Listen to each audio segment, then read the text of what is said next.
बिस्मिल्लाहिर्रहमानिर्रहीम। अस्सलाम वालेकुम डियर स्टूडेंट्स। आज हम स्टार्ट करने वाले हैं नर्सिंग एथिक्स की एक और चैप्टर को, जो कि हमारे साथ है कॉन्फिडेंशियलिटी एंड इन्फॉर्म्ड कंसेंट। ठीक है, इसका जो चैप्टर नंबर फर्स्ट है वो हमने डिस्कस किया था कि इंट्रोडक्शन टू एथिक्स। ठीक है, नर्सिंग एथिक्स की इंट्रोडक्शन को हमने डिटेल के साथ डिस्कस किया है। आज हम डिस्कस करने वाले हैं कॉन्फिडेंशियलिटी एंड इन्फॉर्म्ड कंसेंट, जो कि हमारे साथ यूनिट 4 थे। तो आइए स्टार्ट लेते हैं। स्टार्ट लेने से पहले आप लोगों से एक छोटा सा रिक्वेस्ट है कि हमारे चैनल लेक्चर्स बाय अनाया को सब्सक्राइब करें, कमेंट करें and press the bell icon, ताकि नेक्स्ट वीडियो का नोटिफिकेशन आप लोगों को बहुत जल्द मिल सके।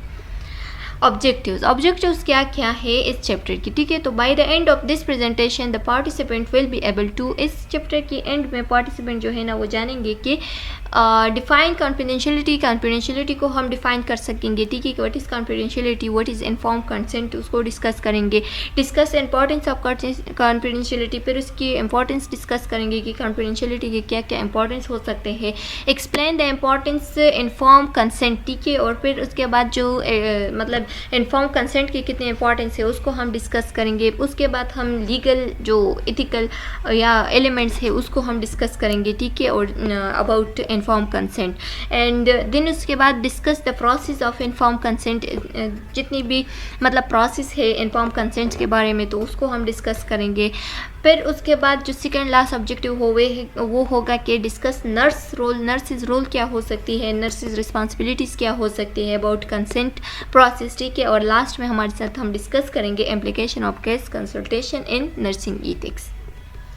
व्हाट इज़ कॉन्फिडेंशियलिटी किस चीज़ को कहते हैं?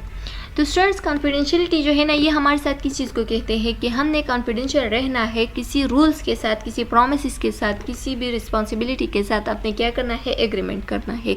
जैसे कि फॉर एग्जांपल हमारे साथ एक वार्ड में मेडिसिन पड़े हुए हैं, हम एग्जांपल लेते हैं हॉस्पिटल की। ठीक है, क्योंकि ये नर्सिंग एथिक्स है। नर्सिंग में हम हमेशा ही एग्जाम्पल क्या लेंगे, हॉस्पिटल की लेंगे।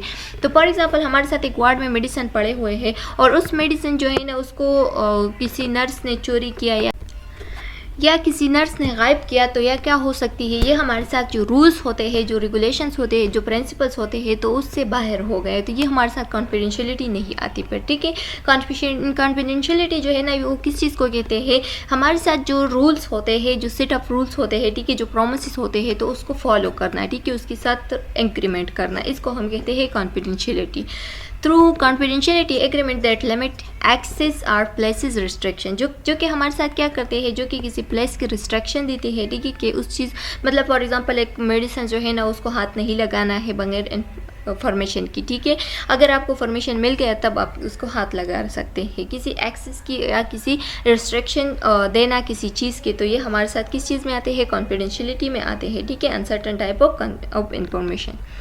इन्फॉर्म कंसेंट, अब इन्फॉर्म कंसेंट किस चीज़ को कहते हैं? It is an agreement by a client to accept a course of a treatment. बताया गया है कि इन्फॉर्म कंसेंट जो है ना इसका मतलब ये है कि ये हमारे साथ एक ऐसा एग्रीमेंट होता है जो कि क्या करता है, जो कि क्लाइंट जो है ना वो एक्सेप्ट करते हैं अबाउट उसके कोर्स के ट्रीटमेंट के बारे में, उसके कोर्स के प्रोसीजर के बारे में, उसके रिसर्च के बारे में। ठीक है, उसका जितना भी डिजीज़ है उसके बारे में एक एग्रीमेंट होता है, एक पेज पे लिखा हुआ एक एग्रीमेंट होता है जो कि वो साइन कर देता है और उसके बाद हम प्रोसीजर को स्टार्ट करते हैं। ठीक है, चाहे वो सर्जरी ही क्यों ना हो। ठीक है, अगर वो सर्जरी करना चाहते हैं, आई का सर्जरी या हार्ट का सर्जरी, तो उसमें उसकी रिस्क फैक्टर और उसकी जो बेनिफिट है वो दोनों लिखे हुए होते हैं। उन दोनों को हम उसके साथ एक्सप्लेन करते हैं, उसको फिर एक पेज देते हैं, उस पर सारी वही इंफॉर्मेशन लिखी हुई होती है, वो खुद पढ़ लेता है और उस पर साइन कर देता है। अगर उसको ये रिस्क फैक्टर और ये बेनिफिट दोनों क्या हो, एक्सेप्ट हो, तो उसके बाद वो साइन कर सकता है। अगर उसने साइन नहीं किया तो उसके बाद हम प्रोसीजर को स्टार्ट नहीं कर सकते। ठीक है, उसके साइन के मुताबिक ही हम प्रोसीजर को स्टार्ट करेंगे। ये हमारे साथ एक एग्रीमेंट होता है। ठीक है, एक एग्रीमेंट इसी तरह से कि अगर वो उस रिस्क फैक्टर्स के साथ भी एग्री है कि हाँ ये रिस्क फैक्टर भी अगर हो सकते हैं। ठीक है, और ये अगर ये मतलब उसकी 50-50 चांसेस होते हैं कि बेनिफिट्स भी हासिल हो सकता है और रिस्क भी हासिल हो सकता है। ठीक है, अगर किसी इंसान की किस्मत जो है ना वो रिस्क उसकी किस्मत में रिस्क हो तो वो रिस्क भी उसे पहुंच सकता है। ठीक है, एक रिस्क हम लेंगे और उसके मुताबिक ही उसकी जो प्रोसीजर है उसको परफॉर्म करेंगे। तो ये हमारे साथ क्या होती है, ये सारा प्रोसीजर हम उसके साथ डिस्कस करते हैं और उसके बाद वो साइन कर देता है और उसे एक्सेप्ट होता है। तो उसके बाद हम क्या करते हैं, उसकी सर्च वगैरह स्टार्ट कर देते हैं। Obtaining informed consent is the responsibility of the person performing the procedure और रिसर्च। बताया गया है कि ये हमारे साथ क्या होती है, ऑब्टेनिंग इन्फॉर्म कंसेंट। हम क्या करते हैं, हम जो पर्सन हमारे साथ जो मतलब जो पेशेंट होता है तो उससे क्या करते हैं, उससे एक मतलब उससे वो कंसेंट दे देते हैं, वो इजाज़तनामा दे देते हैं और उसके मुताबिक ही उसे बता देते हैं। वो उसके उस प्रोसेस के बारे में उसे पता चल जाता है कि ये किस तरह से प्रोसीजर होता है, उसके बारे में वो रिसर्च कर देता है। उसके बाद वो क्या कर देती है, उस इजाज़तनामे को साइन कर देती है और उसको एक डेट देते हैं कि इस डेट पे आ जाए, इसका आपका प्रोसीजर हो जाएगा। ठीक है स्टूडेंट्स, कभी कभार ऐसा भी होता है कि मतलब जो लोग हैं वो आते हैं और वो मतलब फॉर एग्ज़ाम्पल पहाड़ी इलाकों से जो लोग आते हैं ना, तो वो कहते हैं कि फ़ीमेल के लिए फ़ीमेल डॉक्टर होनी चाहिए। ठीक है, जबकि हमारे साथ जो सर्जरी या प्रोसीजर होता है वो उसके लिए एक स्पेशलिस्ट डॉक्टर होता है, या तो वो लड़की होती है और या तो वो मेल होता है। ठीक है, तो उसमें फ़ीमेल और मेल को हम नहीं देखते, लेकिन वो उन लोगों के लिए ये चीज़ जो है ना बहुत क्या करती है, बहुत वैल्यू रखती है। तो फिर हम उसको नहीं रोक सकते। अगर वो चाहती है कि नहीं ये प्रोसीजर फीमेल करेगी तो हमारे साथ फिर फीमेल डॉक्टर जो है ना, फीमेल सर्जन मौजूद नहीं होती, तो हम फिर उसको रोक नहीं सकते कि नहीं ये प्रोसीजर करना है, बल्कि हम उसको क्या करते हैं, उसको अपने हाल पे छोड़ देते हैं और उसे कहते हैं कि अगर प्रोसीजर करना है तो इसको साइन करके ये डॉक्टर आपका प्रोसीजर परफॉर्म करेगा। ठीक है, तो ये हमारे साथ क्या होती है, ये सारी चीज़ें जो है ना उसको बताने होते हैं। फिर उसके बाद वो कंसेंट पे साइन कर देती है और वो हमें इजाज़त देती है कि हाँ आप लोग जो है ना वो कर सकते हो, ये प्रोसीजर परफॉर्म कर सकते हो। अच्छा स्टूडेंट्स, इंपॉर्टेंस ऑफ कॉन्फिडेंशियलिटी क्या हो सकती है। इंपॉर्टेंस ऑफ कॉन्फिडेंशियलिटी में हमारे साथ ये आते हैं कि फॉर एग्जांपल एक पर्सन जो है ना वो एडमिट हो गया है और हम उससे पूछते हैं कि आपकी किसी के साथ झगड़ा वगैरह तो नहीं है, मतलब आप किसको हॉस्पिटल में आने देते हैं और किस को अपने साथ मिलने नहीं देते। ठीक है, तो हम उससे पूछते हैं, वो फिर बताता है कि ये अगर आ गया तो उसे मत बताना कि मैं इधर एडमिट हूँ। ठीक है, तो उसकी प्राइवेसी जो है ना वो हम मेंटेन रखेंगे। तो ये हमारे साथ इंपॉर्टेंस ऑफ कॉन्फिडेंशियलिटी है, क्योंकि उस बंदे से उसको क्या होती है, उसको रिस्क होती है। ठीक है, तो अगर उसको रिस्क होती है, अगर उसको कोई खतरा होती है, चाहे वो हमारे साथ क्रिमिनल हो या जो सिविल लिएबिलिटी हो, तो उसके साथ हम क्या करते हैं, उसकी जितनी भी प्राइवेसी है उसको मेंटेन रखते हैं। ठीक है, उसकी वैल्यू की भी हम कदर करते हैं। किस तरह से उसकी वैल्यू जो है ना उसको हम मतलब खराब नहीं करते। इस तरह से फॉर एग्जांपल एक पेशेंट का हमें पता चला कि ये जो है ना ये मुजरिम है, तो हम किसी भी वार्ड में किसी के साथ भी ये बात शेयर नहीं करेंगे कि ये बंदा जो है ना ये मुजरिम है। ठीक है,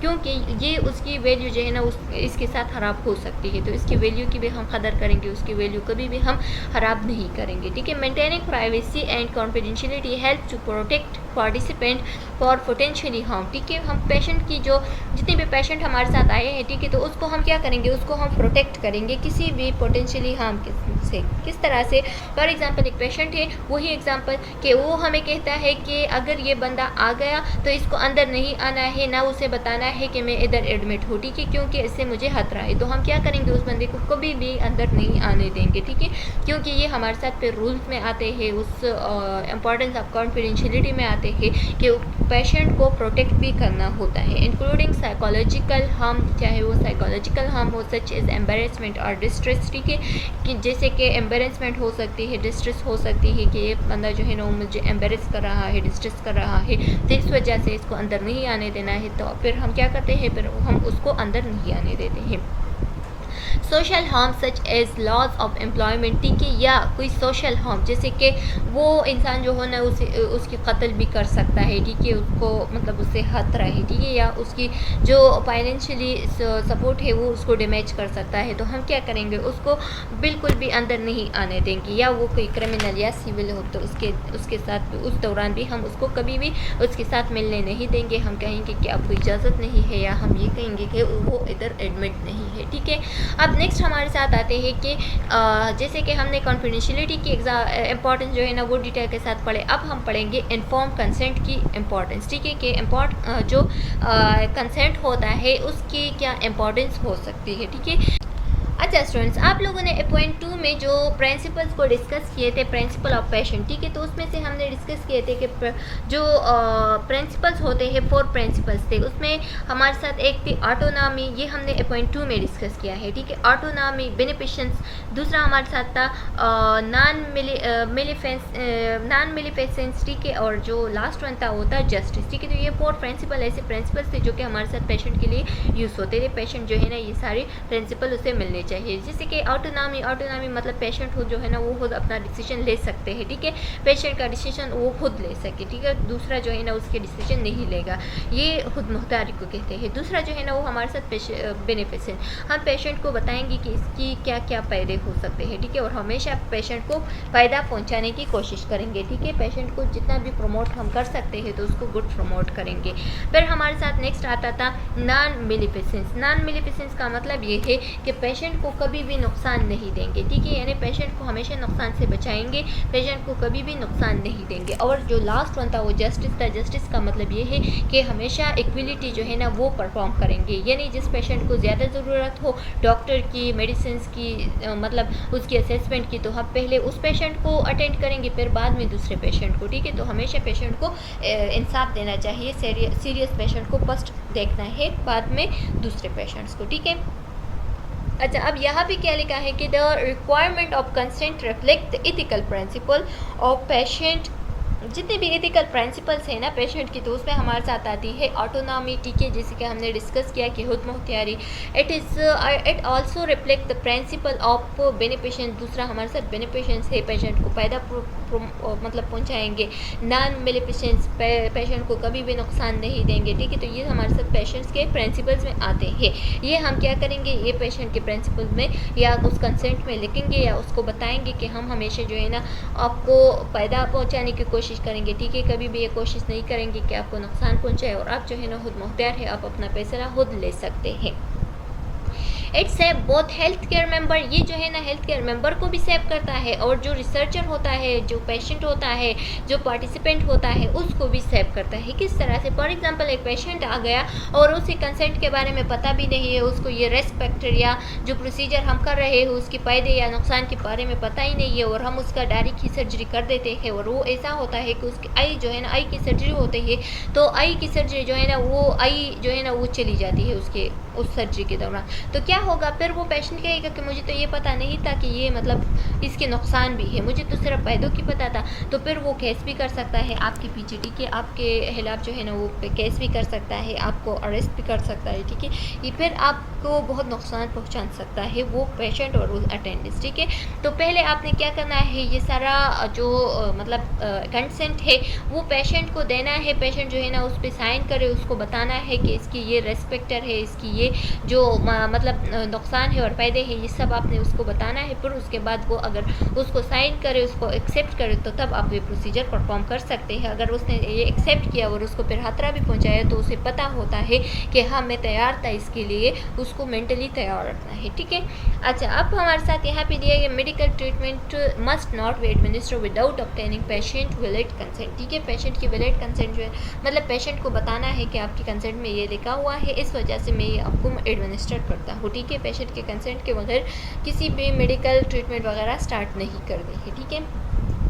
उसको ये भी बताना है कि मैं आपको एडमिट कर रहा हूँ, आपका प्रोसीजर जो है ना इतने दिनों के लिए, क्या आप इतने दिनों के लिए रोक सकते हैं कि नहीं, इतने दिनों में आपका प्रोसीजर हो जाएगा और उसके बाद आप जो है ना डिस्चार्ज हो सकते हैं। Treatment, investigation, research perform without consent constitute battery. Battery का मतलब ये है कि ये हमारे साथ जो टॉट आप लोगों ने सुना होगा, टॉट का मतलब ये है कि ये हमारे साथ लॉ के खिलाफ होता है, ठीक है। तो लॉ के खिलाफ कभी भी नहीं जाना है, लॉ को फॉलो करना है, ठीक है। जितनी भी लॉ है हमारे साथ ना, तो उसको फॉलो करना है। ये हॉस्पिटल की एक लॉ होती है। अगर कंसेंट की जो उस कंसेंट के विदाउट आपने किसी रिसर्च, इन्वेस्टिगेशन या ट्रीटमेंट को किया, तो ये आपके लिए लॉ के खिलाफ हो गए और आप इसकी मतलब इसकी वजह से फिर आप हॉस्पिटल से भी निकल सकते हैं, आपकी जॉब भी चली जा सकती है, आपकी मतलब आपको बहुत सारा नुकसान पहुंचा सकते हैं, ठीक है, वो लोग भी।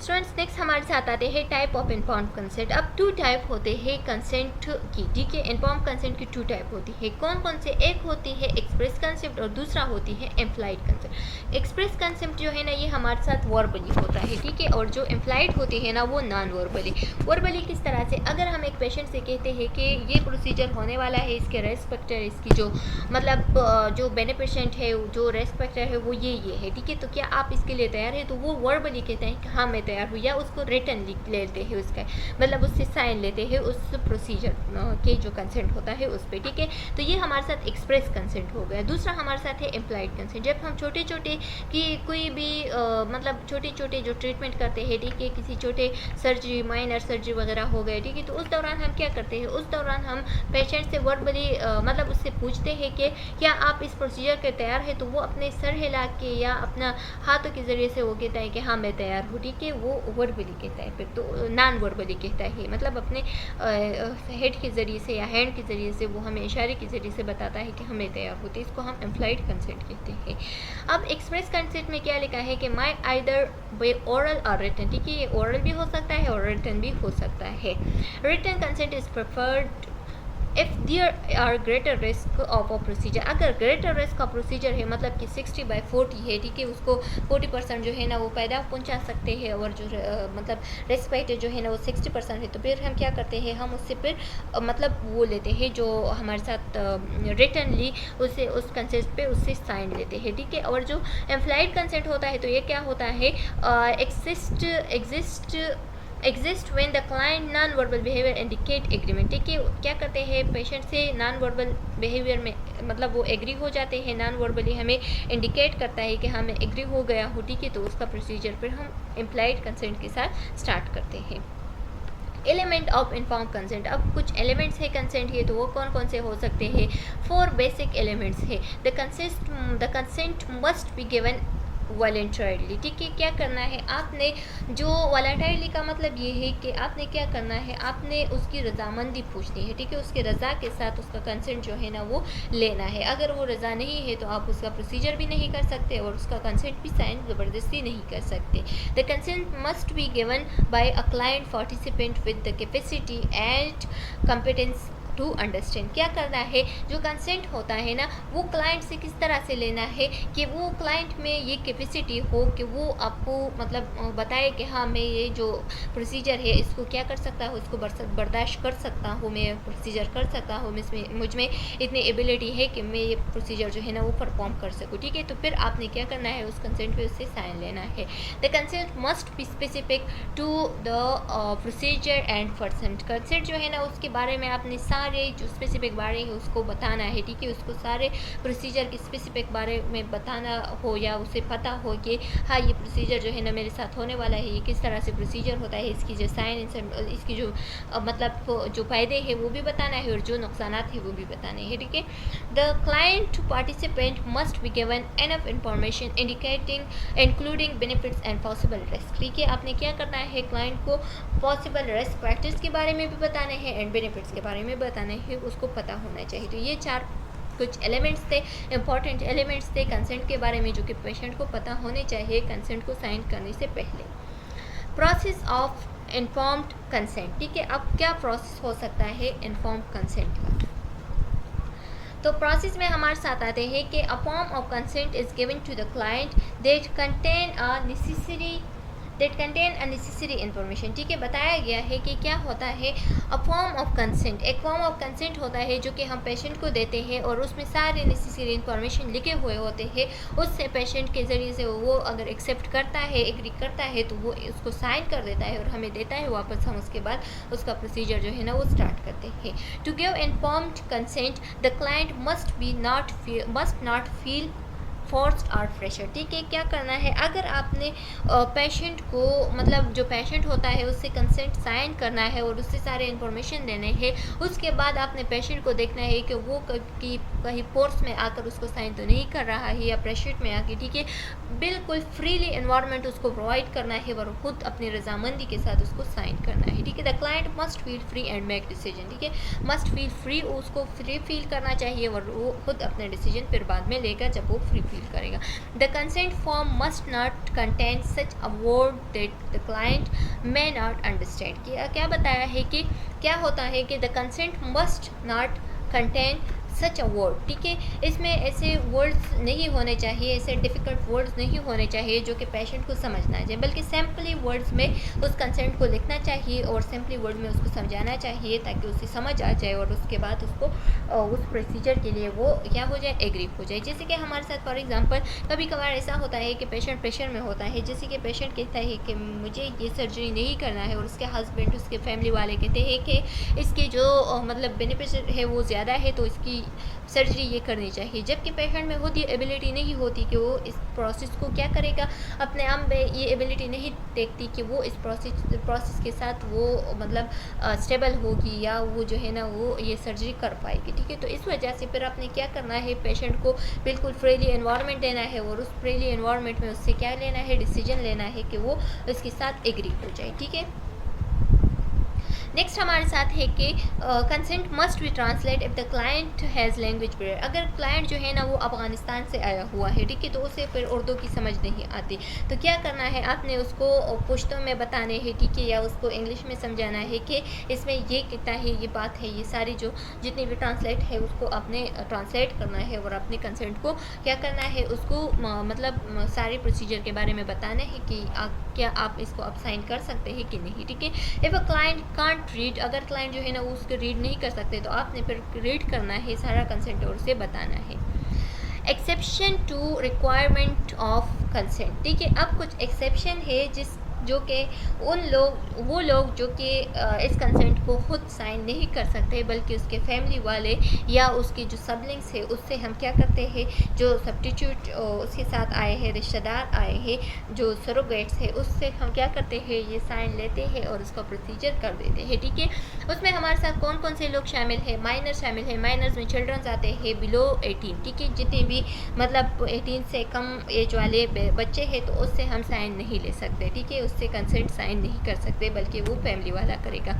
उसके बाद हमारे साथ आता है अनकॉन्शियस एंड सीरियसली इंजर्ड, ठीक है। स्टूडेंट्स मैं आप लोगों को चिल्ड्रन के बारे में बताऊँ कि अगर वो चिल्ड्रन जो कि 18 एज का है और उसकी शादी हो गई है तो फिर उससे हम क्या कर सकते हैं, उससे हम साइन कर सकते हैं, ठीक है, वो अब समझदार हो गई है, ठीक है, वो समझदार हो गई है, वो बड़ी हो गई है, तो फिर उससे हम साइन ले सकते हैं। 2018 तक हमारे साथ ये ला था कि मतलब जो 16 ईयर के बच्चे होते हैं उन तक हम साइन नहीं ले सकते, फिर 17-18 से हम साइन ले सकते हैं, ठीक है।